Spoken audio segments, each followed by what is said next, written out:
오늘은 482쪽부터 보겠습니다. 지금 우리는 야광보살 본사품 제23품을 공부하고 있습니다. 그 중에서 오늘 공부할 내용은 야광보살 본사품을 들은 공덕에 관한 내용입니다. 482쪽 중간에 경문을 함께 소리내서 읽어보겠습니다. 수왕하여 만약 어떤 사람이 이 야광보살 본사품을 들으면 또한 한량없고 그지없는 공덕을 얻으리라. 만일 여인이 이 야광보살 본사품을 듣고 능히 받아 지니면 이번에 받은 여인의 몸이 다한 후에는 다시는 받지 아니하리라.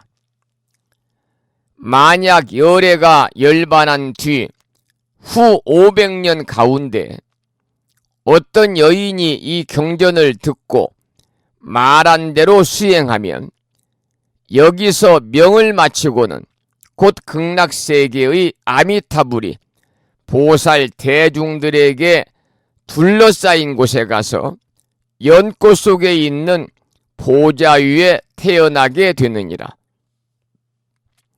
다시는 탐욕의 괴로움도 없고 성내고 어리석음의 괴로움도 없고 교만과 질투 따위의 괴로움도 없으리라. 보살의 신통과 무생법인을 얻으며 이 법인을 얻고는 눈이 청정하게 되리라. 이 청정한 눈으로 700만 2천억 나유타 항아사의 부처님 열애를 친견하리라. 483쪽 해설문을 보면서 그 내용을 설명을 드리도록 하겠습니다. 경전이 결집되던 당시에 사회적 통념이 경전에 간혹 드러나고 있습니다. 100년 전까지만 해도 여성들은 많은 구속과 제약을 받았습니다. 그래서 경전에 남녀 차별적인 표현이 종종 나타나고 있는데 여인의 몸을 받지 않는다는 표현도 그 중에 하나입니다. 방금 함께 읽은 경문 두 번째, 세 번째, 네 번째 줄에 보면은 그런 말이 나오잖아요. 만일 여인이 이 야광 보살 본사품을 듣고 능히 받아 지니면 이번에 받은 여인의 몸이 다한 후에는 다시는 받지 아니하리라. 이게 지금 이 시대의 이 눈높이로 본다면 정말 엄청난 남녀 차별적인 표현이지요. 그래서 경전에는 이렇게 남녀 차별적인 표현이 종종 나타나고 있는데 이런 경우에는 우리가 어떻게 이해하면 좋으냐면 제약이나 구속이 없는 상태가 된다 라고 이해를 하면 좋을 것 같다 그 말이죠. 그리고 본문 중에서 그 5번째 줄에 보면은요, 열애가 열반한 뒤 후 500년이라는 표현이 등장을 합니다. 열애가 열반한 뒤 후 500년이라는 표현이 나오죠. 후 500세다 이렇게 이제 볼 수가 있습니다만은 그 뒤에도 지금 483쪽, 484쪽에 상세하게 나오는데요.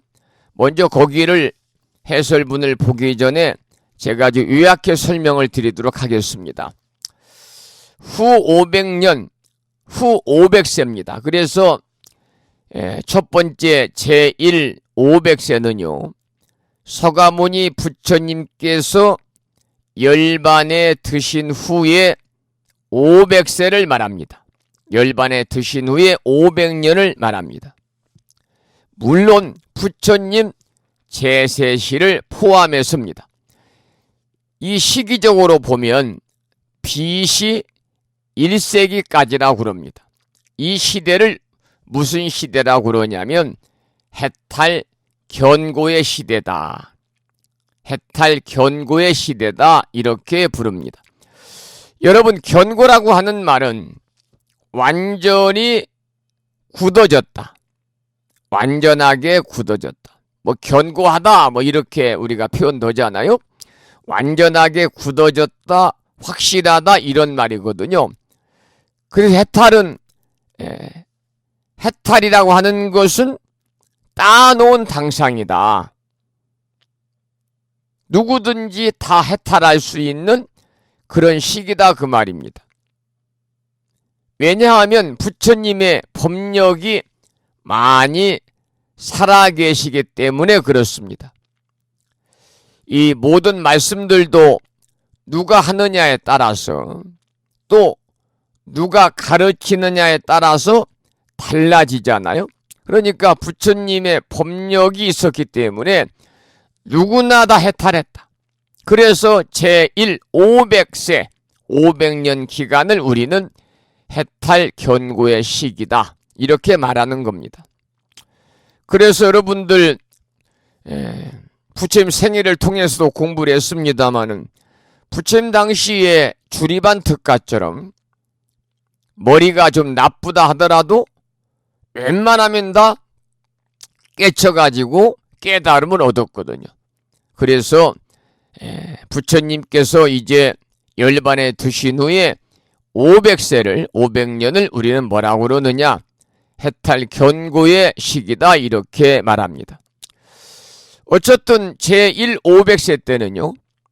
부처님의 법력이 아주 활발하게 살아계셔가지고 모든 사람이 다 깨달음을 이룰 수가 있었던 시기다. 이렇게 여러분이 이해를 하시면 되고요.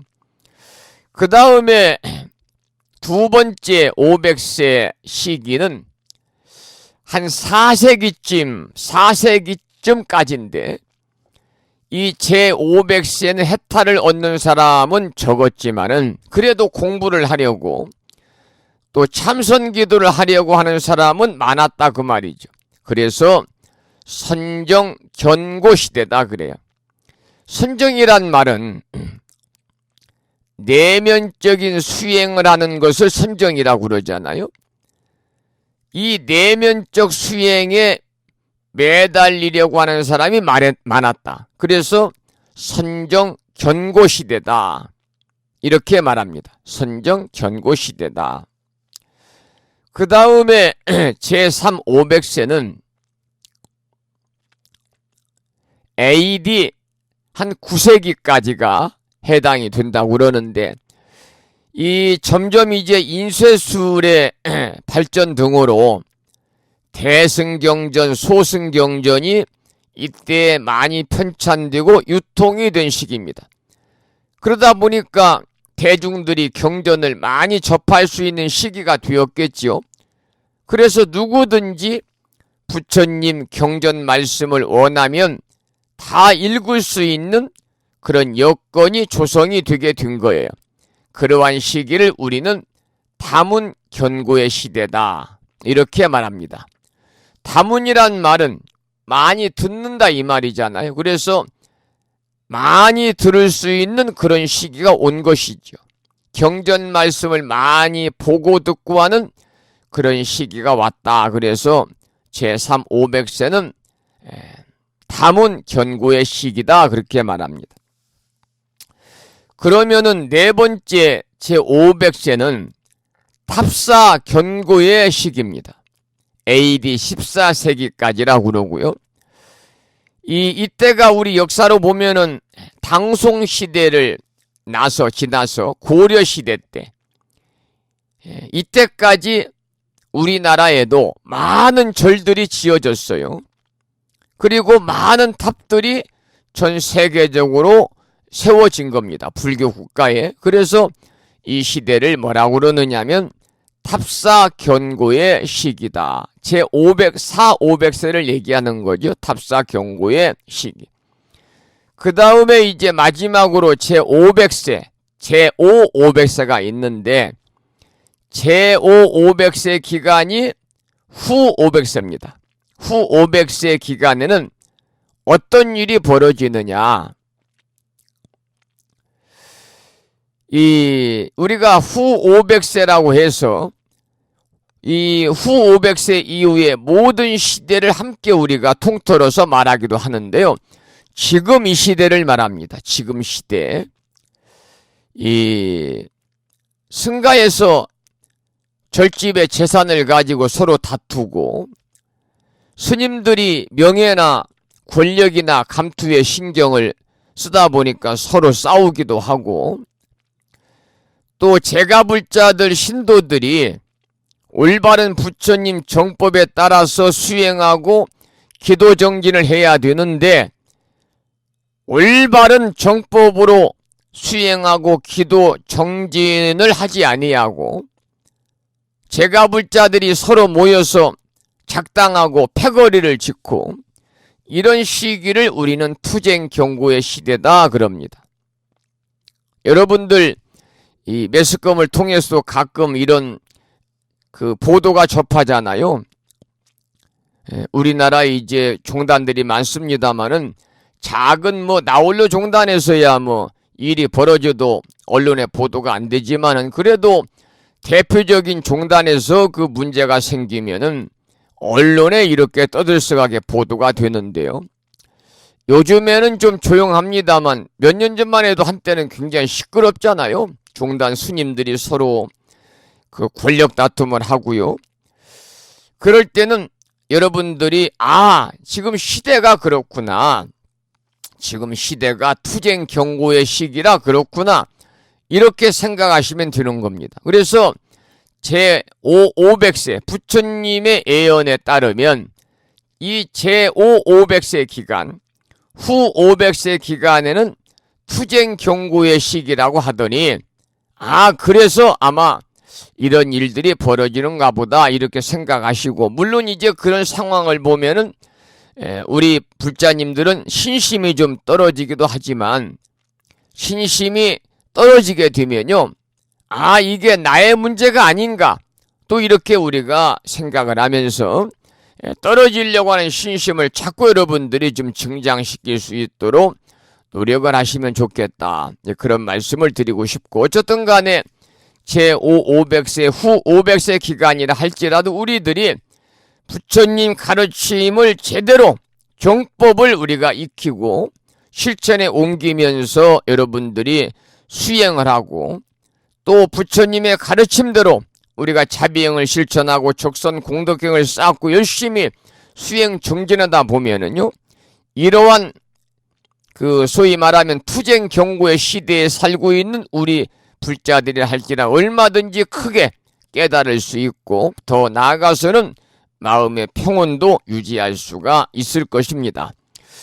이렇게 이제 기본적으로 후 500세에 관한 그러한 그 제1 500세, 제2 500세, 제3 500세, 제4 500세, 제5 500세에 관한 대략적인 내용을 여러분들이 들으셨으니까, 그 들으신 내용을 바탕으로 해서 483쪽에 나오는 내용들을 하나하나 구체적으로 공부하도록 하겠습니다.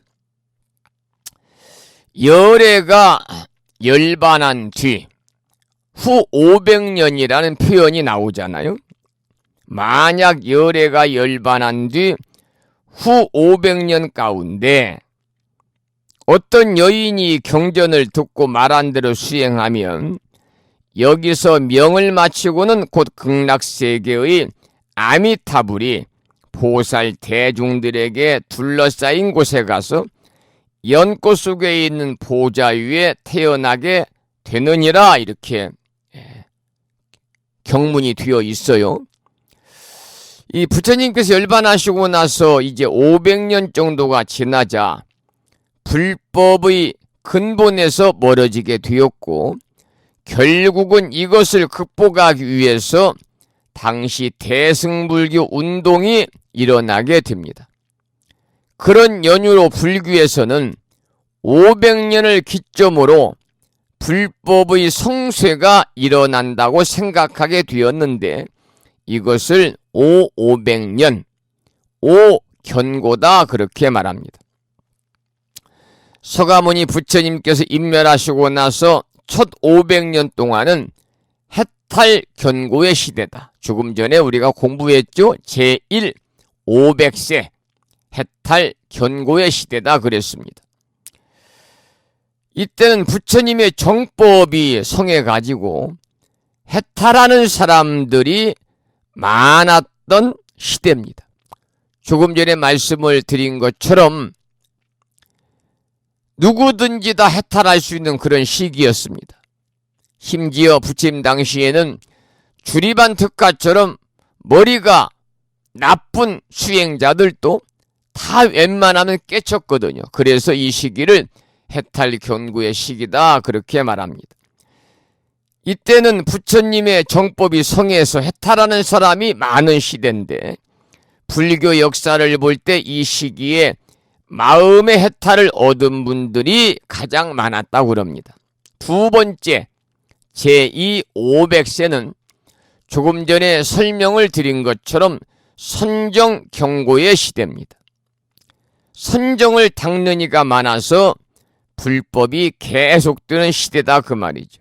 그래서 이 시기에 인도에서 온 달마대사에 의해서 선법이 중국에 전해졌고 우리나라에서도 우리나라에도 선풍이 들어왔어요.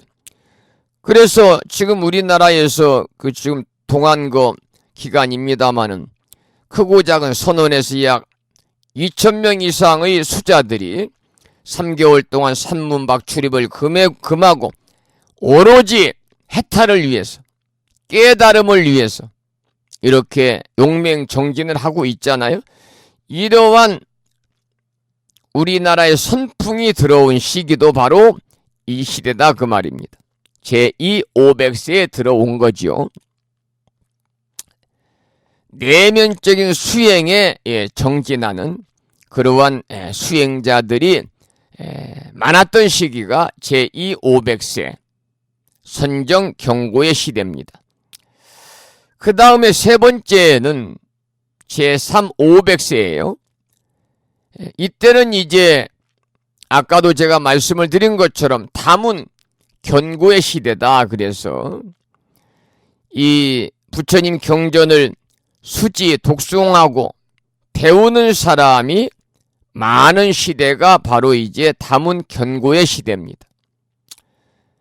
이 시대에 인쇄술이 발달이 되어가지고 이 경전들을 많이 접할 수 있는 시기니까 누구든지 부처님 경전 말씀을 원하면 경전을 구해서 다 읽을 수 있는 그런 여건이 되었다 그 말이죠. 그래서 이러한 시기를 다문 견고의 시대다 이렇게 말을 합니다. 실제로도 다문 견고 시대에 학문적인 불교가 발달해서 여러 종파가 생기게 되고 이때 경전도 많이 간행이 되었죠. 그 다음이 네 번째 제4 500세 탑사 견고의 시대입니다. 이때는 이제 조사 시대라고도 얘기를 합니다만 조사 시대 이 수행과 또 증과는 없지만은 이때는 이제 그 수행을 통해서 깨달음을 이루는 사람은 드물었지만 좋은 과보를 받으려고 절을 짓고 탑을 짓는 사람들이 많았던 시기다. 그래서 이 시기를 탑사견고의 시기다 이렇게 부릅니다. 탑사견고의 시기다. 이때에 이제 역사적으로 보면은 우리나라에서는 고려시대 정도 이때가 이제 천년고찰들 지금 천년고찰들은 대부분 이때 절들이 불사가 됐고 또 보물 국보로 지정된 그 탑들이 우리나라 천년고찰에 많잖아요. 그런 국보나 보물로 지정된 탑들도 이때 탑사견고의 시대 그러니까 조사견고의 시대 탑사나 조사나 같은 말이니까요. 조사견고의 시대 탑사견고의 시대에 이렇게 많이 불사가 된 것이죠. 그래서 이때는 오로지 불사에 치중을 해서 아주 장엄하게 의리의리한 절을 짓고 탑이라든지 불상을 크게 조성하는 시기가 바로 탑사 견고시대요. 조사 견고시대인데 이때가 제4 500세다 그 말입니다. 자, 그 다음에 이제 다섯 번째 보면은 이 대목에 나오는 후 500년은요 마지막 다섯 번째 500년을 말하는데 투쟁 견고의 시대입니다. 투쟁 견고의 시대. 이 투쟁 견고의 시대에는 수행승들이 계율을 지키지 않고 자기 주장만이 옳다고 싸움을 일삼아서 불법이 그야말로 쇠퇴하는 시기다 그 말이죠. 그러니까 우리가 살고 있는 지금 이 시대가 후 500년에 해당이 되는 거예요. 후 500년에 해당이 됩니다. 그래서 불교 내부의 분교라든지 불교 사상적 논쟁도 많고 타 종교와의 갈등도 깊을 뿐만이 아니라 사람들도 투쟁하기를 좋아해가지고 개인적인 갈등이 많고 다른 사람들과 늘 시시비비를 가리려고 해서 싸움이 많이 일어나는 험난한 세상을 우리가 다섯 번째 제5 500세 후 500세 이렇게 말합니다. 그러니까 요즘은 이제 우리가 요즘을 말세라고 그러고 불교에서는 오타각세 시대라고 그럽니다만 이 후 500년은 말법 시대에 해당하는 거죠. 우리가 이 정법 시대, 상법 시대, 말법 시대 이렇게 말을 하잖아요. 이 정법 시대, 상법 시대, 말법 시대란 말이 있어요. 경전에. 이것이 삼시관입니다. 석삼자, 떼시자, 불관자, 삼시관인데 여러 경전이나 또는 조사들의 어록에 많이 언급이 되어 있고 또 이 주로 대집경에 있는 말씀을 기본으로 삼는데 정법시대, 상법시대, 말법시대를 삼시관이라고 그래요. 서가모니 부처님께서 입멸 후에 천년은 정법시대라고 그럽니다. 이 시대는 부처님의 말씀하신 바를 충실하게 따르고 서로 가르치면서 닦아가지고 모두가 도를 증득하는 시기예요. 그 천년 중에서도 1500년과 후 500년으로 나눕니다. 정법시대가 나누어지는데 정법시대가 1000년인데 물론 부처님이 인멸한 후부터 1000년이에요. 그런데 그 1500년은요 모두가 근기가 높아가지고 그야말로 정법이 널리 선양되고 바른 법을 가르치고 바른 법을 배워가지고 도를 증득하고 또 증명되고 선법이 널리 퍼지는 시대를 말해요. 정법시대도 1500년이요. 후 500년은 선정을 닦는 이가 많고 잘 가르치고 역시 도를 닦는 도를 증득하는 사람들이 많았던 시기입니다.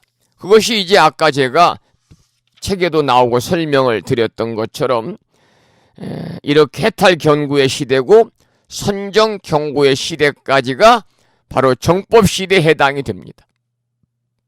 그 다음에 이제 상법시대도 1000년인데요. 정법시대가 지나고부터 또 1000년이 상법시대입니다. 1500년과 후 500년으로 나누는데 1500년은 논리를 전개하기 좋아하고 설법을 많이 듣고 신행 위주로 하는 시대라서 도를 증득하는 이들이 많이 나지 않은 시대를 말합니다. 이 시대가 아까 말씀을 드린 것처럼 다문견고의 시대라고 그랬잖아요. 또 상법시대 후 500년은 탑을 쌓고 사찰을 장엄하고 불상을 모시는 등 눈에 보이는 유형적인 신행활동, 불사를 위주로 하던 시대라서 역시 도를 증득하는 이가 거의 나지 않은 시대입니다. 이때가 이제 조사견고시대요, 탑사경고시대다 이렇게 아까 말씀을 드렸죠. 이게 정법시대 1000년과 상법시대 1000년이고 그 다음에 이제 삼시관 중에서 마지막 말법시대가 남았죠. 말법시대는 정법 1000년과 상법 1000년을 지난 후를 말하는 것인데 참다운 진리는 백법이 모두 몰락하고 교파라든지 종교 간에 다투고 투쟁을 일삼고 과시하기 바쁘고 사람들 모두가 근기가 하열해서 근기가 아주 나락으로 떨어져 가지고 사사로운 술법이라 사법이 판을 치고 참다운 법에 관심을 가지지 않는 시대가 바로 이 말법 시대입니다. 말법 시대.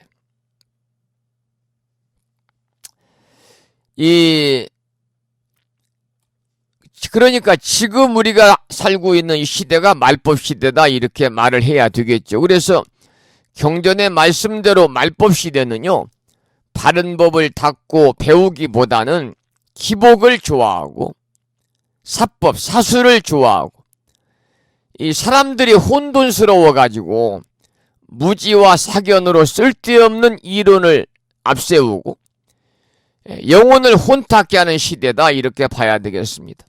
그렇지만 이제 중요한 것은요, 말법 시대에도 대체적인 흐름이 그렇다는 것이지 다 그런 건 아니죠. 연꽃이 진흙탕에서 피듯이 말법 시대에도 바른 법이 있습니다. 그리고 바른 수행을 하는 사람들도 많아요. 또 선정을 닦고 경전을 배우는 사람들이 또 없지 않습니다. 그래서 우리가 말법 시대에 사는 우리들이라 할지라도 우리들이 정말 부처님의 정법으로 바른 법을 닦고 배워야 된다. 기복이라든지 삿된 사술, 사법을 좋아하고 또 여러분들이 사견으로 쓸데없는 그러한 이론을 내세워가지고 스스로 자기 자신이 영혼을 혼탁하게 하지 말고 그야말로 우리 모두가 진흙탕 속에서도 아름다운 연꽃이 피어나듯이 우리가 말법 시대에도 우리 모두가 연꽃이 되어가지고 바른 수행을 하고 선정을 닦고 경전을 공부를 하면 아무리 시대가 말법 시대라고 그래도 우리가 깨달음을 향해서 한 걸음 한 걸음 다가갈 수 있는 그러한 여건을 스스로 우리가 조성할 수 있지 않을까 그런 생각을 하고요. 그리고 이제 이 험한 말법 시대에도 중요한 것은 경전의 말씀들을 수행해야 된다는 거죠. 부처님 가르침대로 살아야 된다는 거죠. 그러면 구속과 제약에서 우리가 벗어날 수 있어서 그 구속과 제약에서 벗어난 상태가 바로 극락세계다 그 말입니다. 우리가 여러분들 사후에 극락도 있지만요. 지금 살아가고 있는 시대가 바로 극락시대를 우리가 살 수 있도록 스스로 여러분들이 그러한 생활의 여건을 조성해 나가야 되는 거죠. 그러니까 이 모든 가치가 전도가 된 말세라 할지라도요. 우리들만큼은 참으로 순수한 신심으로 경전의 가르침, 부처님의 가르침대로 우리가 세가불자로서 출가불자로서 우리가 신행생활을 한다면 거기에 경전의 가르침과 부처님의 가르침에 심취가 돼가지고 법피선율을 우리가 느낄 수가 있고 법피선율을 느낀다면 그대로가 극락이다 그 말입니다. 그래서 성인의 가르침을 따른 사람에게 성냄이나 어리석음이나 물론 탐진치 삼독은 우리가 내려놓는 것이고요. 더 나아가서는 괴로움이나 질투 같은 것은 없을 것이다. 이렇게 이제 해설해서 매듭을 하고 있어요. 여기서 이제 여러분들 한 가지 우리가 마음에 새겨야 할 것은요.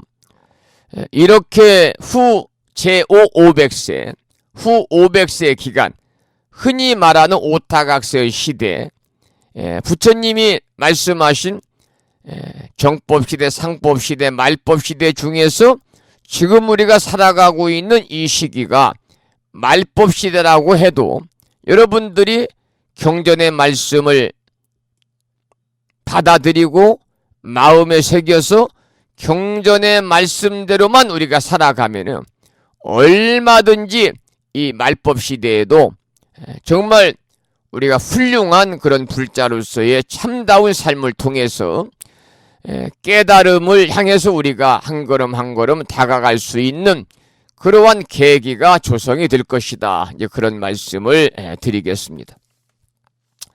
485쪽의 경문을 함께 소리내서 읽어보겠습니다. 이때 모든 부처님들이 멀리서 함께 칭찬하리라. 훌륭하고 훌륭하여라. 선남자여, 그대가 능히 석가모니 불법 가운데서 이 경을 받아 지니고 읽고 유우고 생각하며 다른 이에게 해설하나니 그로 인하여 얻는 복덕이 한량없고 그지없으리라. 불이 능히 태우지 못하고 물이 능히 빠뜨리지 못하리라. 그대의 공덕을 일천 부처님이 함께 말씀하여도 능히다 하지 못하리라. 그대는 이미 모든 마군을 능히 깨뜨렸으며 생사의 군대를 파괴하였으며 모든 원적들을 다 꺾어 버렸느니라.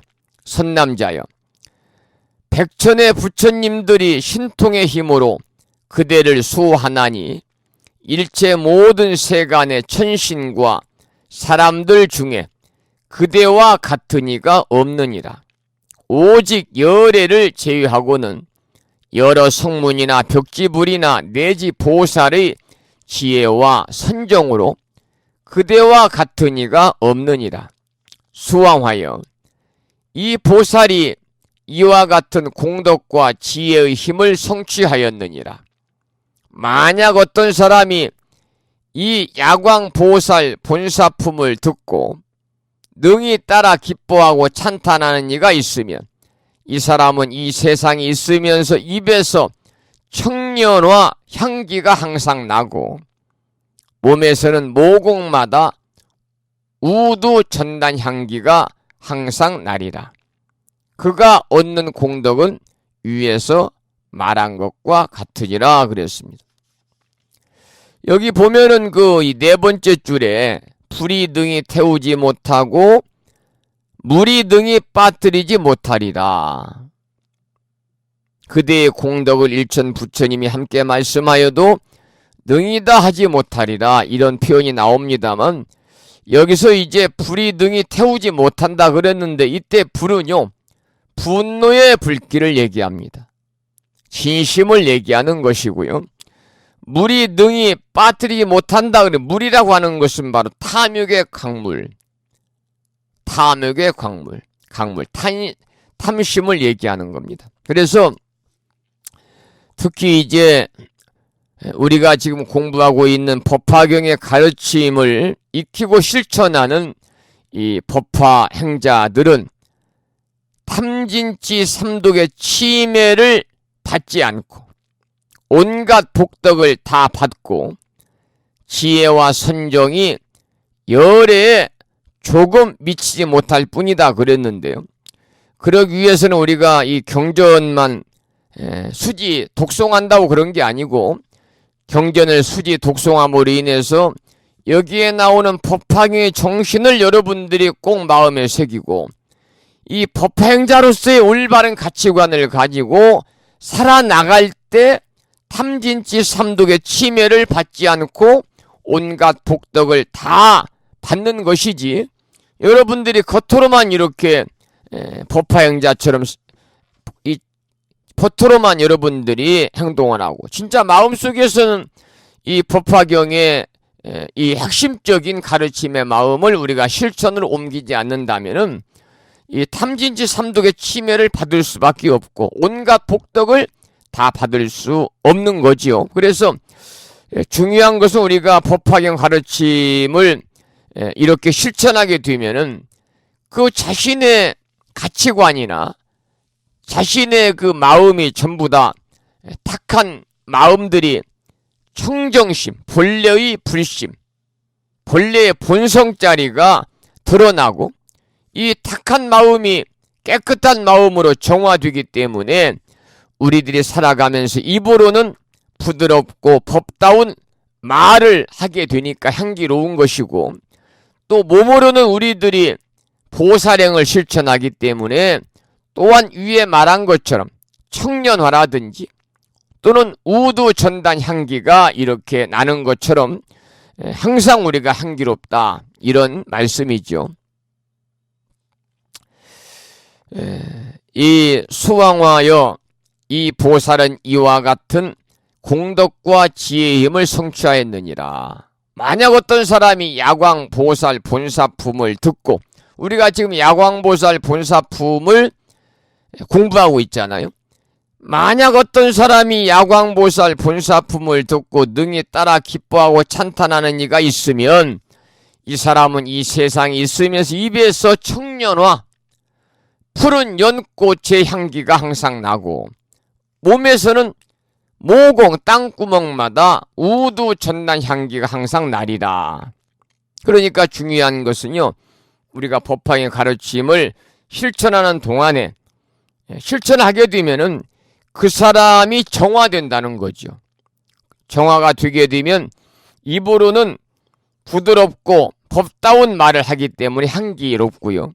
몸으로는 보살행을 실천하기 때문에 또한 향기롭다 이렇게 말을 할 수가 있는 겁니다.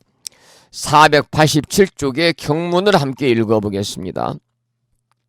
그러므로 수왕하여 이 야광보살 본사품을 그대에게 부촉하노라. 내가 열반한 뒤 후 500년 동안에 널리 남선부주에 선포하여 끊어지지 말게 하라. 나쁜 마왕과 마군의 백성과 천신용 야차 구반다들이 그 틈을 엿보지 못하게 하라. 수왕하여 그대는 마땅히 신통의 힘으로 이 경을 수호해야 하느니라. 왜냐하면 이 경은 남선부주 사람들의 병에 좋은 약이 되기 때문이니라. 만일 병이 있는 사람이 이 경을 들으면 병은 곧 소멸하고 늙지도 않고 죽지도 않으니라 그랬습니다. 이처럼 법화의 가르침이 이러한 어떠한 신통의 힘도 있다 그 말이죠. 여기서 이제 세 번째 줄 마지막에 보면 이 천신용 야차 구반다 이렇게 나오는데 다른 그 용어는 여러분들 몇 차례 소개를 해서 알 것이고 구반다라는 것은 이 귀신입니다. 귀신인데 머리는 동물 중에 말의 머리를 하고 몸은 사람의 몸을 한 귀신입니다. 그래서 원래는요 사람들의 정기를 빼앗아 간다는 악신이었습니다. 그런데 이제 불법에 귀의를 해서 우리가 절에 가면은 그 사천왕이 있잖아요. 사천왕 가운데 동서남북 그 방위 중에서 세 번째 남방을 수호하는 증장천왕의 부하가 되어가지고 불법을 수호한다고 그럽니다. 바로 그것이 이제 소위 말하면 구반다입니다. 구반다. 우리가 마우라, 가왕, 야차왕, 용왕, 구반다, 건달바 이렇게 얘기하잖아요. 그 해설문을 한번 보겠습니다. 법화경이 편찬되던 시기, 즉 부처님께 열반하시고 500년이 지난 그 시대의 사람들은 자신이 살던 시대를 말세라고 생각했을지도 모릅니다. 겨우 500년밖에 안 지났는데 이 정도로 달라졌다면 이렇게 5번의 500년이 지났을 때 과연 불법이 남아있기나 할까 하는 염려가 얼마나 컸을지 짐작이 되는 대목입니다. 옛 사람들의 우려가 맞는지 아니면 지나친 우려였는지는 각자가 판단할 몫이지만은 다만 우리가 부처님의 정신에 얼마나 충실하게 살고 사람답게 살고 있느냐 하는 것이 중요하지, 꼭 부처님을 잘 믿으면서 부처님께서 시킨 대로 얼마나 하느냐가 판단의 기준은 아닐 거라고 생각합니다. 불교는 어떤 특정한 존재를 내세워 놓고 절대자처럼 따르고 떠받드는 종교가 아닙니다. 우리 불교는 그 부처님이 절대적인 그러한 신이 아니잖아요. 이웃종교 같은 경우는 뭐 절대적인 그러한 신으로 이제 추앙을 받고 있습니다만, 부처님께서는 우리와 똑같은 사람으로 태어나셔서 깨달음을 얻으시고 똑같은 사람으로 45년간 법을 설하시다가 80세에 열반에 드신 분이잖아요. 그러니까 신이 아니다 그 말입니다. 유일신이 아니죠. 우리와 똑같은 그러한 이 사람이죠. 그래서 우리 불교는 그 중생이 부처요, 부처가 중생이다 그런 말도 하잖아요. 그러니까 중생이 불지견을 가지면 부처요, 부처가 중생견을 갖고 살면은 중생이다 그런 말이 있지 않습니까? 이 불교의 불자를 몰라도 정말 불교의 이치에 맞게 사는 사람이 불자다. 정말 올바른 말씀이죠. 우리가 불교 교리를 많이 알고 경전을 많이 외우고 경전을 많이 사경하고 절진문턱을 많이 드나들고 하는 게 중요한 게 아니라, 정말 중요한 것은 불교, 부처님 가르침대로 사는 사람이 진정한 참불자다 그 말입니다. 불교를, 부처님 가르침을 입에 달고 살더라도 불교의 이치에 맞지 않게 사는 사람은 불자가 아니라는 거죠. 이와 같은 말도 다른 종교는 하지 않고 우리 불교만 할 수 있고, 이건 역시 불교의 특징이고 불교의 장점 중에 하나다. 여기서 이렇게 결론을 맞았습니다. 그래서 정말 중요한 것은 우리들이 부처님 정신에 얼마나 충실하게 살고 부처님 가르침대로 우리가 사느냐, 불교의 이치에 맞게 사느냐, 이것이 이제 가장 중요하죠. 따라서 이제 이러한 모든 것은 뭐에 해당하냐면 행에 해당이 되는 겁니다. 행이 올바르야 됩니다. 행이 올바르기 위해서는 가장 중요한 것은요, 여러분들이 기본적으로 계율을 범하지 않아야 됩니다. 기본적으로 우리가 5계를 범하지 아니하고 십선을 우리가 적극적으로 우리가 행하는 것이 진정으로 부처님 법안에서 올바르게 사는 불자로서의 참된 삶이다. 저는 개인적으로 그렇게 생각을 하고요.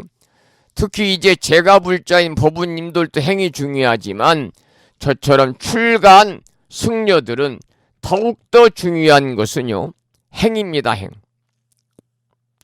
출가승으로서 가장 중요한 것은 바로 행이에요.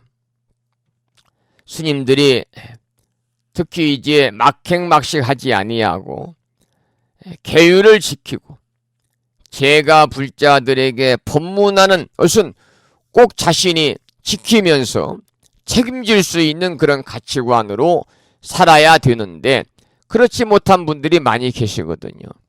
제가 불자들에게 계를 내리는 법사 스님도 막행막식을 한다든지, 또는 스님들이 법상에서는 법문할 때는 보시를 얘기하고 또 방아착을 얘기하고 하심을 얘기하고 또 나눔의 실천을 통한 휴양을 강조하면서도 정작 출가승인 법문을 그렇게 하는 스님 자신은 거기에 행을 하지 못하는 분들이 많거든요.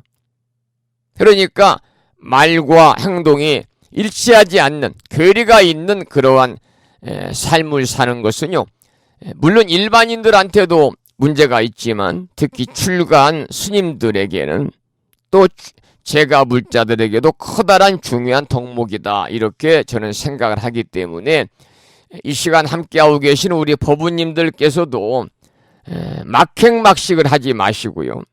그리고 계율을 잘 받아 지니고 부처님 가르침 안에서 조금이라도 부족함이 없는 올바른 불자로서의 참된 삶을 살기 위해서 우리 스스로가 노력하는 그러한 2020년 불기 2564년 한 해를 보냈으면 좋겠다, 그런 바람을 이 시간에 가져보게 됩니다.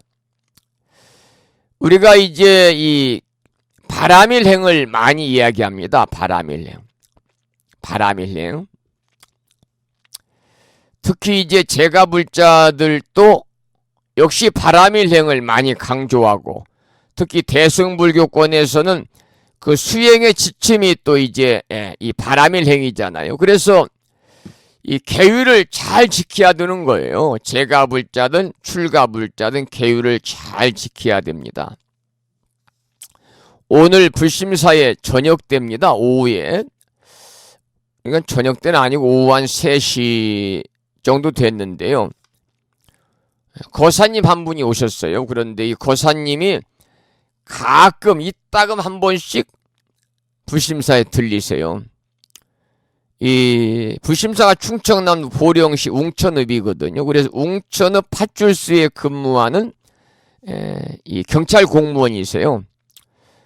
그런데 독실한 불교 신자입니다. 그래서 가끔 오실 때마다 이분이 이 보령 시내에 들려가지고 스님 간식으로 드시라고 천안 명물 호두과자를 한 박스 사가지고 오신, 오늘 또 호두과자를 사가지고 제가 지금 방송실에서 방송하기 전에 물하고 몇 개를 먹었습니다만은, 오늘 오셔가지고 이분이 이제 전에 수사과도 있고 형사계도 있어가지고 보령 시내의 사찰들 주지 스님에 대해서 꿰뚫고 계시더라고요. 어느 절 뭐 모르는 데가 없어요. 다 아시는데, 오늘 오셔가지고 이 충청남도 보령시 그 청남면에 있는 이 사찰 휴주 스님에 대한 얘기를 하면서 보령 시내 이 소문이 아주 그냥 안 좋은 소문이 그냥 자자하다고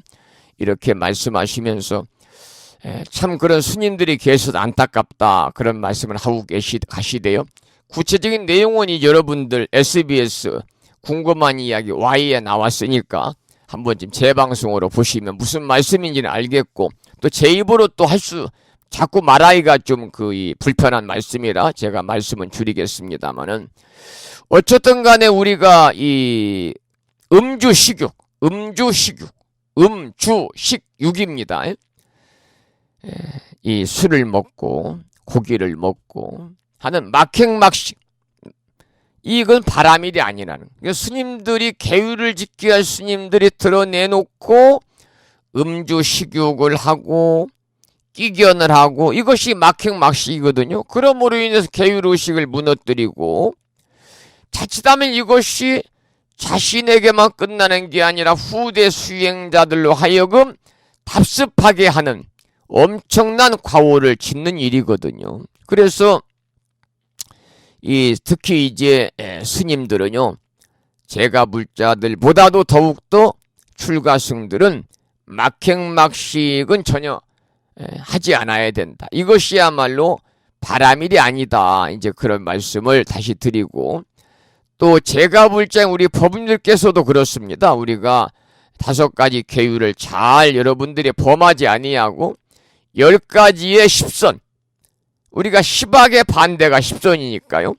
이 불심사에서 오래전에 무창 빛의 팰리스 1층 그랜드 볼륨을 임대해서 십선계 수계법회를 했잖아요. 그래서 그날 많은 분들이 전국 원근각지에서 십선계 수계법회에 동참을 하셔가지고 수계증을 받으셨어요. 여러분, 그 수계증을 그냥 어디 장롱이라든지 책꽂이에다 꽂아놓지 말고요, 오며 가며 볼 수 있는 곳에다 펼쳐놓으시고, 여러분들이 매일 한 번씩 그 십선계 내용 수계증을 보시면서 일상의 삶을 점검해 나가는 그런 불자로서의 계율을 잘 지키면 그것이 바로 우리들이 진정한 바람일행이다. 그렇게 말씀을 드릴 수가 있습니다. 자, 그 다음에 488쪽에 경문을 함께 읽어보겠습니다. 수왕하여 그대가 만일 이 경을 받아 지니는 일을 보거든 마땅히 푸른 연꽃에 가루양을 가득 담아 그 위에 흩어 공양할 것이니라. 흑고는 다시 생각하기를 이 사람이 머지않아서 반드시 길상초를 깔고 도량에 앉아서 모든 마군들을 물릴칠 것이니라. 법의 소라를 불고 큰 법의 북을 쳐서 모든 중생들의 늙고 병들고 죽는 바다에서 해탈케 하리라 하라. 그러므로 부처님의 도를 구하는 이는 이 경전을 받아 지니는 일을 보면은 마땅히 이와 같이 공경하는 마음을 내야 하느니라 그랬습니다. 이 길상초는 이제 거기 나와 있는 것처럼 서가모니 부처님께서 6년 고행하시고 마지막으로 이 내란자라 강가에서 목욕을 하고요.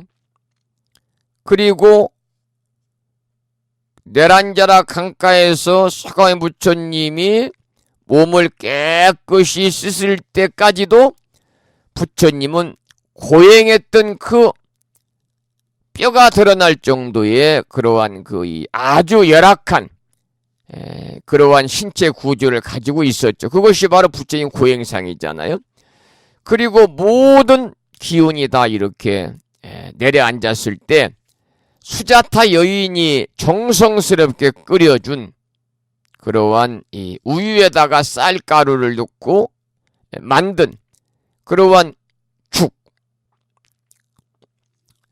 죽 한 그릇을 먹고서 부처님께서 이제 원기를 회복하시고 마지막으로 이제 선정에 들어서 깨달음을 향한 구도의 그러한 여정을 이렇게 여정에 들어가신 게 되죠. 그것이 바로 부처님께서 이제 마지막으로 보리수 밑에서 선정에 드신 그러한 수행의 과정이거든요. 이때 부처님께서 보리수 밑에 앉으셨는데 이 부처님께서 보리수 나무 밑에 앉으셨을 때 깔고 앉았던 풀이 있었어요. 그것이 바로 길상초입니다. 그런데 여기 나와 있는 것처럼 보리수 나무도 마찬가지입니다. 원래는 이 보리수 나무가 아니에요.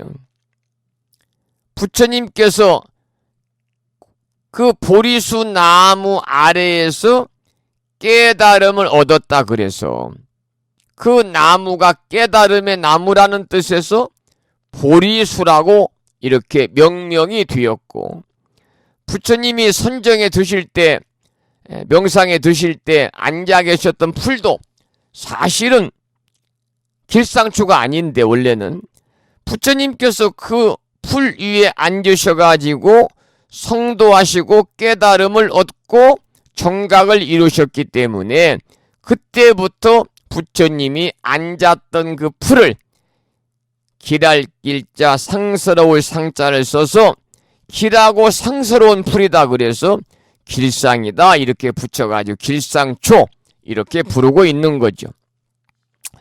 그리고 부처님께서 가부좌를 하고 앉으셨던 나무도 후에 이제 아까 말씀을 드린 것처럼 깨달음의 나무라는 뜻에서 보리가 깨달음이잖아요. 보리수다 이렇게 명명을 한 겁니다. 그래서 그 보리수 아래 길상초를 깔고 앉으셨던 자리가 서가모니 부처님께서 성도하신 도량, 즉 도를 깨달은 장소라고 칭했는데 오늘날 사찰을 우리가 도량이라고 부르는 것도 바로 여기에서 유래가 됐다 그 말입니다. 여러분들 이 사찰 절집을 도량이라고 그러잖아요. 스님들이 축원할 때 참회 기도량 불심사 청정수월도량 그래요. 청정수월도량 청정하다. 뭐처럼 수월 이 물에 달빛이 비칠 정도로 청정하다 그 말이죠. 그래서 이 도량이라고 하는 것은요, 이 부처님의 그러한 법을 전하는 공간. 그러니까 건물이 있고 없음에 관계없어요. 건물이 없어도 상관이 없어요. 불도를 닦는 곳이면 도량이에요.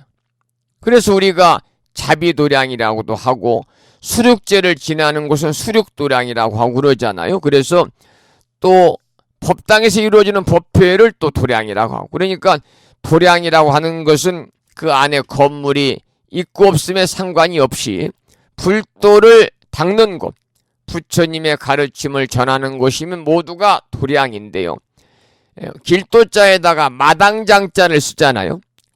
그러니까 우리가 이 한자 그대로 우리가 음을 읽으면 도장이 되는데, 불교에서는 이제 도장을 도량이다 이렇게 부르고 있는 거죠. 도량이다. 그 다음에 그 조금 전에 읽은 그 경문에 보면은 이 사람이 머지않아서 반드시 길상추를 깔고 도량에 앉아서 모든 마군들을 물리칠 것이니라. 모든 마군이들을 물리친다. 이 마군이니까요. 마군이. 여러분들이 기도할 때 마장이 든다. 뭐 이런 표현도 많이 하지 않습니까? 이 마군이의 어떤 그 이 시험 대상이 되는 거죠. 그래서 우리 불교에서는 이제 이 마군이라는 표현을 많이 하는데, 특히 어떤 형상을 가지고 있는 그러한 귀신이라든지 도깨비가 아닙니다.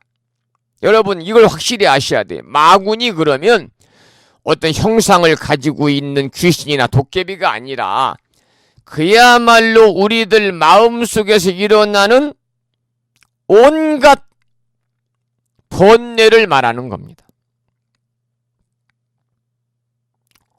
우리들의 마음속에서 일어나는 크고 작은 온갖 번뇌를 가리켜서 마군이다 그럽니다. 마군이다 그래요. 그래서 여러분들이 기도할 때 마장이 들었다 이렇게 말하는데, 이것은 마군이의 장애가 왔다 그 말입니다. 이 말은 기도하는 가운데 내 마음속에 온갖 번뇌가 일어났다 이렇게 여러분들이 이해를 하시면 돼요. 그러면 마군이를 물리치고 퇴치하기 위해서는 어떻게 해야 되겠습니까? 스스로 내 마음을 통해서 자신의 생각을 통해서 만들어내는 그러한 갈등들을 스스로 봉합을 해야 되겠죠. 그러려면 여러분들이 평상시에 마음자리를 잘 다스리는 마음 공부를 게을리해서는 안 된다 그 말입니다. 마구니를 물리칠 수 있는 사람은 자신밖에 없거든요. 자신이 자신만의 번뇌라든지 또 자신이 자신만의 마음속에 일어난 여러 가지 갈등들을 본인만이 퇴치할 수 있기 때문에요. 평소에 우리가 마음 공부를 잘해서 마음자리를 잘 단속을 해야 된다. 그런 말씀이죠. 그러니까 이 마구니는 이제 이 자신이 생각을 통해서 만들어낸 생각이에요. 특히 이제 갈등을 유발시키는 그런 나쁜 마음이라든지요. 스스로 자기 마음속에서 생겨나는 온갖 번뇌를 우리가 마군이다 그렇게 말을 하는 거죠. 이 우리들은 이제 이 모든 마구니를 물리친다는 표현은 뭐냐? 깨달음을 이룬다 그런 뜻이에요. 깨달음을 이룬다. 왜? 본인 마음속에 일어나는 온갖 번뇌 망상을 다 물리친다는 겁니다. 우리가 번뇌만 여의면 열반이다 그런 말도 있어요. 번뇌만 우리가 여의게 되면은 바로 열반이다. 그만큼 우리 중생들은요, 번뇌를 내려놓기가 쉬운 일이 아니잖아요. 그래서 번뇌만 여의면 열반이다 그런 말이 있을 정도니까요. 우리들이 이제 이 열반이라는 것은 번뇌 없는 평안을 얘기하잖아요. 그러니까 열반에 방해되는 모든 번뇌들과의 그러한 전쟁에서 우리가 승리하기 위해서는요, 우리 스스로 마음에서 일어나는 그러한 이 각종 망상이라든지 각종 번뇌를 우리가 내려놓을 수 있도록 부단히 여러분들이 노력하고 수행 정진해야 된다. 그럴 때 여러분 일체의 괴로움이 사라지니까, 일체의 괴로움이 사라진 상태를 우리가 열반이라고 그러잖아요. 여기서 이제 모든 마구니를 물리친다는 표현은 깨달음을 이룬다 그런 뜻이고요. 우리들은 보통 부처님께서 보리수 아래에 성도하셨다, 깨달음을 얻으셨다 말합니다. 그런데 부처님의 일대기를 그림으로 표현한 팔상성도만 보더라도 설산, 수도상 다음에 수와 항마상이 있고 그 다음에 녹원 전법상으로 이어집니다.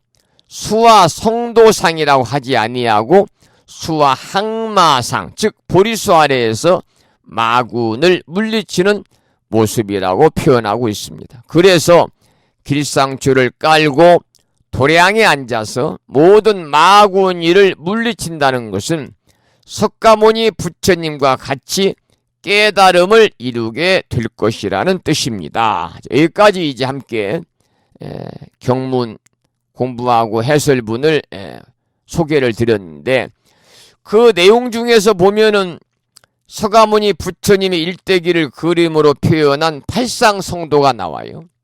팔상성도는 뭐냐면요, 부처님께서 중생들을 제도하기 위해서 이 땅에 놔두셨죠. 부처님이 이 땅에 놔두신 이유는 한 가지죠. 일체 중생을 제도하기 위해서 이 세상에 놔두셨는데 8가지 모습으로 놔두신 거예요. 부처님이 8가지 모습으로. 그게 이제 팔상성도, 8가지 모습으로 놔두신 거죠. 첫째는 부처님이 이제 도솔천에서 내려오시잖아요. 도솔천 내원궁에서 호명보살로 수행을 하고 계시다가 사바세계에 내려오셔요. 그래서 부처님이 도솔천 내원궁에서 사바세계로 하생, 내려오시는 모습이 도솔 레의상입니다. 레자는 올레자죠. 도솔천에 내려오시는 모습, 도솔 레의상. 내려오셔가지고 마야부인과 정반왕의 태중에 입퇴를 하죠. 그래서 룸비니 동산에서 태어나시게 됩니다. 물론 이제 태어나시 일주일 만에 친모인 마야부인 생을 마감합니다마는 룸비니 동산에서 태어난 모습이 뭐냐? 비람 강생상이라는 겁니다. 비람 강생상. 그리고 성장을 하잖아요. 부처님이 태자로서 이모인 마파자파티의 손에서 이제 양육을 하고 성장을 해요. 성장을 하면서 인간의 생의 모습을 살펴보죠. 이것이 바로 사문유관상, 그래 세 번째 모습입니다. 사문유관상. 이 사문할 때 사자는 스님들 할 때 사문이 아니라 넉사자 문문자입니다. 노을유자 그리고 볼관자, 사문유관상이고요. 그 다음에 네 번째 모습은 부처님께서 이제 고타마 시타르타가 태자의 신분으로 이렇게 결혼도 하고 라울라라는 친아들도 태어났는데도 불구하고 성문을 떠나서 출가를 하시잖아요. 그것이 유성 출가상. 부처님이 성문을 떠나서 출가하시는 모습이 유성 출가상이고요. 출가를 하셔가지고 부처님이 6년 동안 히말라야 산에서 설산에서 고생을 하시잖아요. 그것이 5번째 모습인 설산 수도상이라는 거죠. 설산 수도상. 6번째 모습은 부처님이 그렇게 6년 동안 고행을 하고 정말 뼈가 밖으로 드러날 정도의 그러한 고행을 해서 지금 이제 그 부처님의 고행상이 바로 이제 그때의 모습이라고 그럽니다마는 그렇게 고행수도를 했으나 부처님이 깨달음을 얻지 못했습니다. 그래서 부처님께서 이제 다시 보리수 아래에서 수행에 들어가잖아요. 그래서 마군의 항복을 받고 부처님이 대각을 이루시죠. 그날이 바로 음력으로 섣달 초 8의 날 부처님 성도일이잖아요. 그래서 보리수 아래에서 부처님이 마군을 그때까지는 부처님이 아니죠. 곧다마시다 그랬다. 보리수 아래에서 마군을 항복받고 대각 무상 정등 정각을 이루시는 그것이 바로 6번째의 모습인 수화 항마상이라는 겁니다. 나무 아래에서 항마 그 마군의 항복을 받는 상이다. 그래서 수화 항마상이죠. 그 다음에 7번째 모습은 뭐냐? 호기의 부처님이 이제 보리수 아래에서 확철대오하시고 정각을 이루시고 정변지를 얻으시고 성도하셔가지고 최초로 녹야원에 오셔서 법문하시잖아요. 초전법륜이라고 그러죠.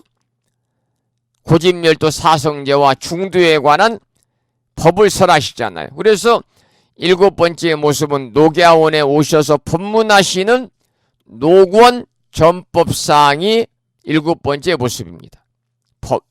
이 녹야원에서 녹원 전법 법을 전하는 모습이에요. 마지막으로 이제 8가지 모습 중에 8번째 모습은요. 마지막으로 이제 이 열반에 드신 모습이죠.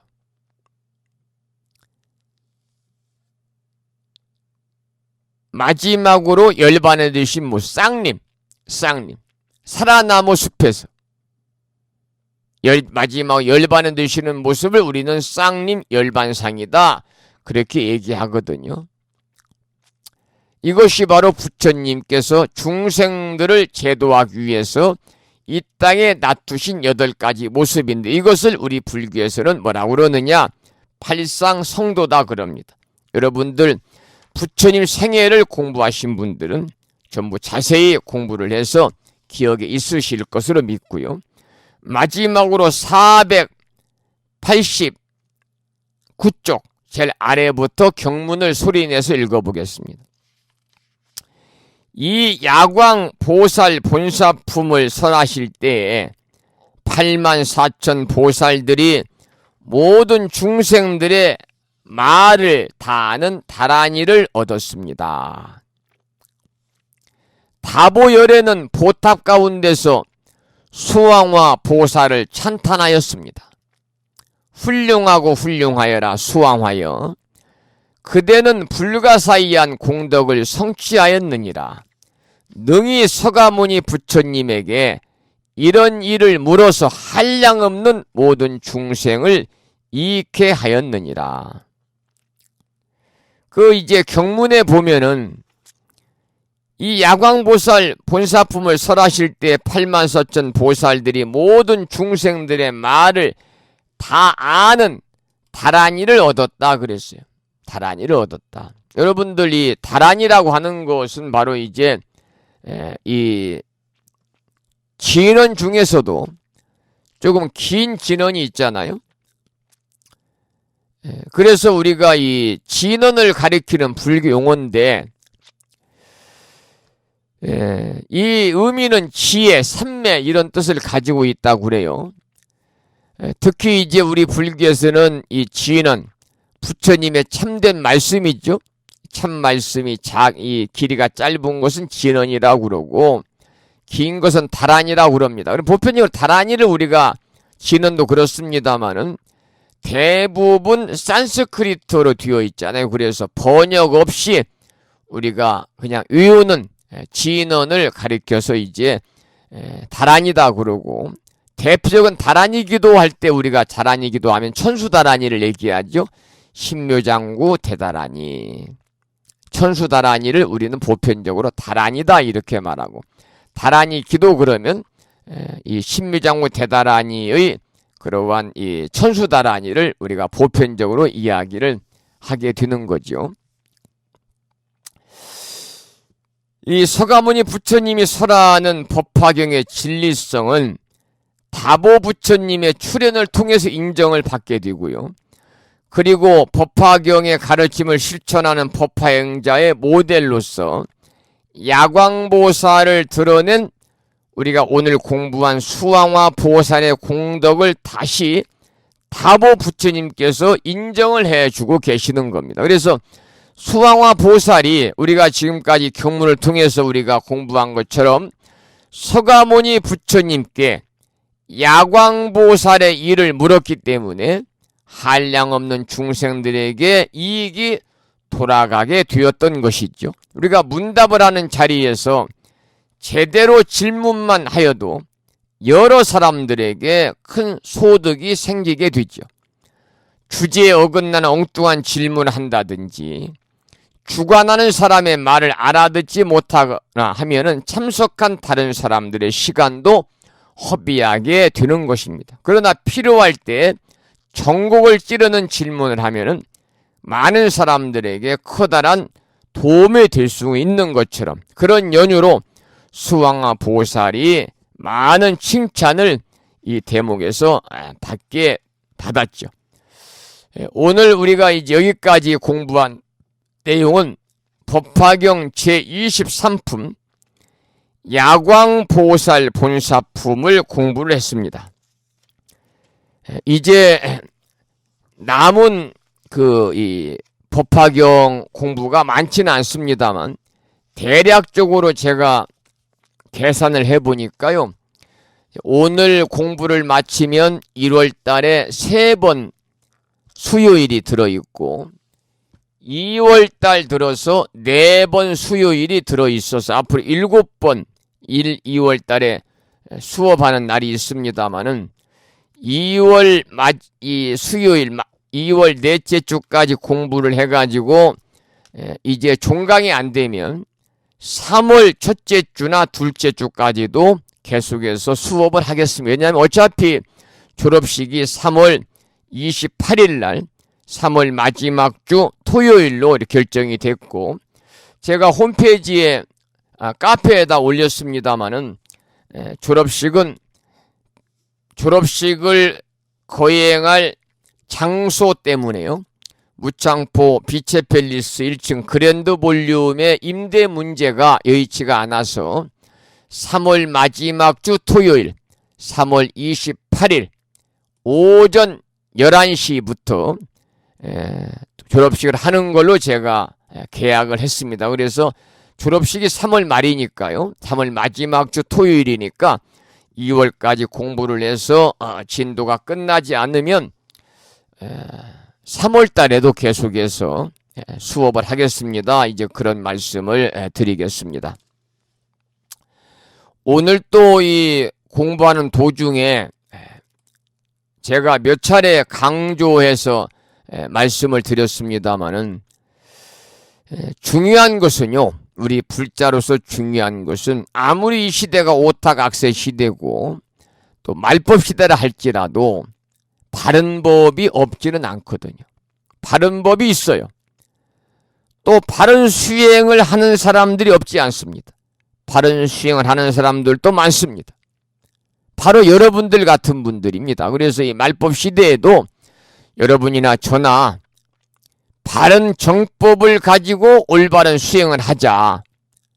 그럴 때 연꽃이 진흙탕 속에서도 아름다운 꽃을 피우듯이 오탁악세 시대요 말법 시대라고 하는 이 시대에도 정말 바른 법을 가지고 정법으로 바른 수행을 하게 되면 모두가 진흙탕 속에서 아름답게 피어나는 연꽃과 같은 아름다운 불자가 되지 않을까 그런 생각을 하게 되고요. 특히 우리는 지금 법화경을 이제 벌써 몇 개월입니까? 벌써 22개월 동안 공부를 한 거예요. 특히 작년 올해는 여름방학, 겨울방학이 없이 계속 공부를 했기 때문에 법화경을 22개월을 꼬박 공부했습니다. 지금 23개월째 공부하고 있어요. 이렇게 법화경 한 권을 가지고 2년 동안 상세하게 일주일에 한 번씩 공부하기라는 것은요, 평생을 두고도 쉽지 않고, 절에 평생 다니신 분들 중에서도 상당히 드문일 겁니다. 그러면 중요한 것은 우리가 법화경 정신으로 살아야 된다는 거예요. 법화경 정신은 뭐냐? 인불사상입니다. 한마디로 인불사상. 사람이 부처라고 하는 그러한 부처님의 가르침, 진리를 믿고 받아들이고 우리가 실천으로 옮겨야 된다. 그래서 법화경을 공부한 사람들은 정말 많은 사람, 모든 사람들을, 아니 일체 중생 모두를 다뤄보니 부처님으로 우리가 섬기는 그런 자세로 살아가야 되겠죠.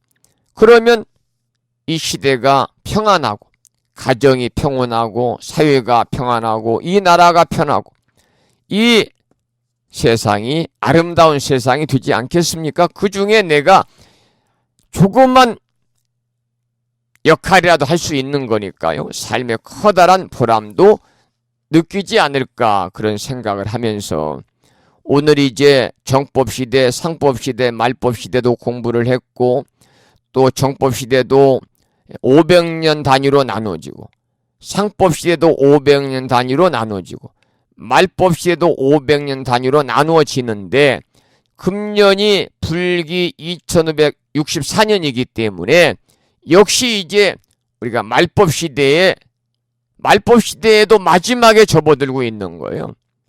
아무리 말법시대, 오타각세 시대라 할지라도 방금 말씀드린 것처럼 연꽃이 진흙탕 속에서 피듯이 말법시대에도 우리가 바른 정법을 가지고 바른 수행만 하면 얼마든지 우리도 부처님처럼 깨달음을 이룰 수 있고, 금생의 성불의 인연을 충분히 우리가 심을 수 있지 않겠는가, 그런 생각도 해보게 되고요. 시간이 이제 9시 27분입니다마는 24품 묘음보살품을 이제 공부를 들어가기가 조금 시간이 어중간해서 오늘 수업을 여기서 마무리하도록 그렇게 하겠습니다. 그리고 다음 시간에는 491쪽에 묘음보살품을 공부를 할 테니까요. 여러분들이 시간이 좀 여건을 만들어서 한 번쯤 예습하고 한 번쯤 읽어오시면 수업을 하면서도 많은 그 효율적인 그러한 수업이 되지 않을까, 그렇게 생각을 합니다. 다음 시간에는 491쪽의 묘음보살품을 공부하겠습니다. 그러면 늦게 출석하신 분들이 계시는지 한번 카페에 들어가서 확인을 하고요. 오늘 강의를 마치도록 하겠습니다. 늦게 출석하신 분들이 계시네요. 전라북도 군산시에서 덕광거사님께서 늦게 출석을 하셨습니다. 서울의 자명한 법부님께서 늦게 출석을 하셨어요. 자, 그러면 오늘 결석한 법부님들을 불러보겠습니다. 견덕화 법부님, 부산에 사시죠? 따님이 많이 건강이 안 좋으셔서 갑자기 병원에 입원 중인데 병 간호하느라고 뭐 수업 챙길 시간이 없을 겁니다. 서울의 관음정 법부님이 결석을 잘 하지 않는 분인데 결석하셨습니다만 혹시라도 강의를 들으셨으면 저에게 문자 메시지를 보내주시기 바랍니다. 자, 그 다음에 결석하신 분은요, 경기도 화성시의 인경화 법부님 결석하셨습니다. 자, 이렇게 세 분 결석을 하셨고요. 1시간 30분 동안 늦은 시간까지 강의 들어주셔서 정말 고맙습니다. 새해가 시작된 지가 오늘이 이제 8일째입니다만 수업은 첫 번째 수업 시간이라서 새해 인사를 드리고 오늘 강의 마치겠습니다. 금년해가 이제 경자년 쥐띠해잖아요. 쥐띠해 중에서도 올해는 60년 만에 한 번씩 돌아온다는 흰지입니다. 흰지. 하얀색의 쥐해라고 그러죠.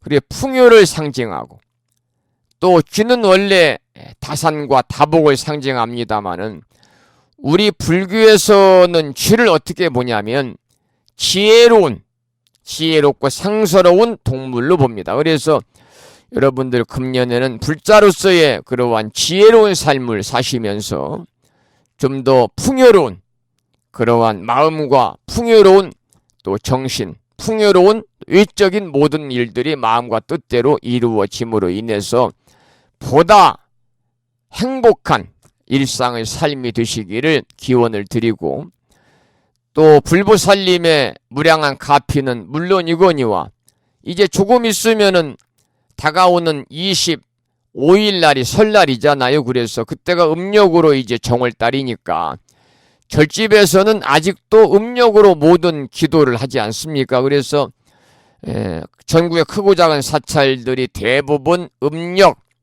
정월 초 나은 날부터 시작을 해서 경자년 정초 신중 불공 기도를 올리게 되지요. 날짜들은 절에 따라서 이제 전부 다 다릅니다만 기간은 불심사에서도 뭐 지난해와 마찬가지로 입춘 기도를 봉행하면서 그 전에 정초 신중 불공 기도를 봉행을 합니다. 그래서 우리 법우님들에게 불심사에서 이미 그 우편물을 통해서 경자년 정초 신중 불공 기도와 그리고 경자년 또 1년 인등 기도 동참 안내에 관한 글을 보내드렸으니까요. 그 안내문이 집에 도착하시면 그 안내문을 참고하셔서 여러분들이 동참하실 분들은 개별적으로 연락을 주시면 되고요. 그 안에 제가 입춘방을 이렇게 잘 접어서 편지에 함께 동봉을 했습니다. 제가 생각할 때 이 법우님 댁은 2장씩을 이렇게 이제 한자로 팔자 형태로 붙이면 되니까요. 한 세트지요, 2장이. 그래서 2장 한 세트를 보낸 법우님도 계시고, 이 법우님은 자택이 있고 살림집이 있고 가게가 있다 그러면 2세트 4장을 보냈고, 이 법우님은 또 6장이 필요하다 그러면 필요할 것 같다라고 이제 생각이 되면 이 3세트를 보내고 그랬습니다만은 아마 도착을 할 겁니다. 그래서 이 강의를 듣는 법우님들 중에서도 정조 신중 불공기도와 또 1년 인등기도 동참 안내문에다가 입춘방을 동봉해서 보낸 분이 계시고, 아예 기도에 관한 그런 이 안내문 없이 입춘방만 이렇게 인사와 더불어서 보낸 분들이 계시니까요. 입춘방만 보내는 분들은 다음 주에 보내려고 아직 안 보냈고요. 미리 이제 제가 이틀 전에 보낸 편지는 기도 동참 안내에 관한 말씀과 겸해서 입춘방을 미리 제가 동봉을 했으니까요. 입춘이 이제 2월 4일이기 때문에 많이 남아있긴 했습니다만은 일반 우편은 또 들어가는 데에 시간이 또 많이 걸리기도 하니까 여러분들 미리 집에 도착하시면 그 내용을 잘 읽어보시고 입춘방을 잘 한쪽에 보관했다가요. 여러분이 2월 4일 날 금년에는 입춘시가 오후 6시 03분입니다. 그러니까 저녁 무렵에 이렇게 이제 집에 들어오는 현관문, 안에서 볼 때 현관문 위에라든지 또 사무실에다 이렇게 여러분들이 입춘방을 잘 붙여놓고요. 한 해 동안 여러분들 모두 다 만사 여의항통하시기를 다시 한번 간절히 축원을 드리고, 입춘날 입춘방을 이렇게 집에 붙이는 것은요, 미신이 아니고 미풍양속 중에 하나입니다. 그래서 그건 미신이 아니니까 입춘방의 의미를 제가 설명을 잘해서 보내드렸으니까요. 잘 읽어보시고 모두 다 버리지 말고 잘 보관하셨다가 입춘날 잘 붙여놓고 1년 동안 무탈하시고 여러분들이 만사 형통하시기를 다시 한번 기원을 드리면서 오늘 수업을 여기서 마치도록 하고요. 다음 주 1월 15일 날이 이제 85번째 수업 시간이니까요. 다음 주 수요일 날 여러분 또 만나 뵙도록 그렇게 하겠습니다. 1시간 30분 동안 늦은 시간까지 함께 해주시면 감사드리고요. 요즘에 날씨가 푸근하지만 그래도 겨울입니다. 또 이제 날씨가 또 따뜻해지는 날은 미세먼지가 기승을 부리고 어쨌든 간에 추위와 미세먼지가 이렇게 반복되면서 우리들의 건강을 위협하고 있습니다. 이럴 때 건강관리 유의하셔서 감기 걸리지 않고 여러분들 모두 다 건강하게 이 겨울철 잘 한철 보내시기를 소망을 하고요.